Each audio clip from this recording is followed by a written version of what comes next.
জীৱনৰ অধিকাংশ মধুৰ সময় পৰিয়াল পোহপাল দিয়া তাগিদাত বিল্ডিং কনষ্ট্ৰাকশ্যনৰ লগত বহু বছৰ ধৰি কাম কৰি আহিছোঁ। বহুজনৰ লগত চিনা পৰিচয় হ'লোঁ আৰু বহুজনক সামৰ্থ্য অনুযায়ী সহায়ো কৰিলোঁ।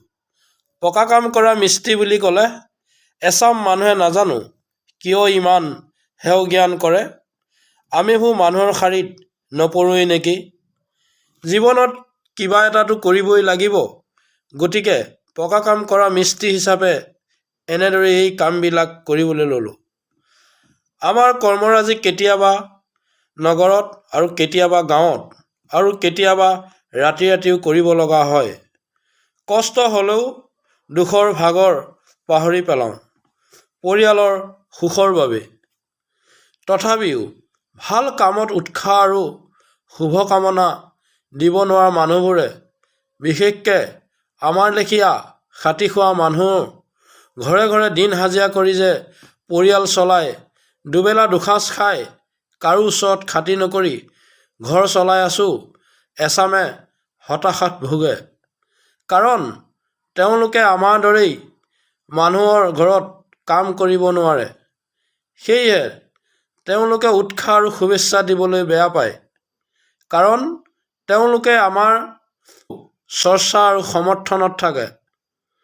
নিজকে বৰ মানুহ বুলি ভাবি আমাৰ কৰ্মক শলাগ লোৱাৰ কি দৰকাৰ বুলি ভাবে।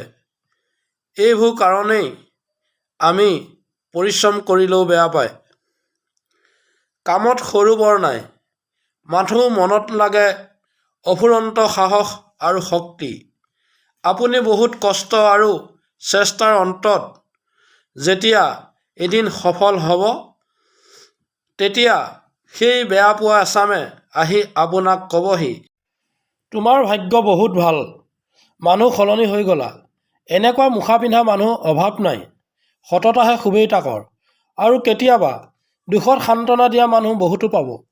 কিন্তু দুখত এষাৰ মাত বা সমভাগী হ'ব পৰা সংগী এজন পোৱাটো কঠিন। সেয়েহে আপোনালোকেও পৰাপক্ষত কাকো খাতি নকৰিব, কাৰো তলত পৰি নাথাকিব। কাৰণ যিমানেই তল পৰি থাকিব, মানুহবোৰ সিমানেই সুযোগ লৈ আপোনাৰ লগত খেল খেলিবলৈ সুবিধা ল'ব। ইমান সময় চোৱাৰ বাবে আপোনালোকক বহুত ধন্যবাদ। লগতে মোৰ চেনেলটো লাইক, কমেণ্ট, শ্বেয়াৰ আৰু ছাবস্ক্ৰাইব কৰিবলৈ নাপাহৰিব।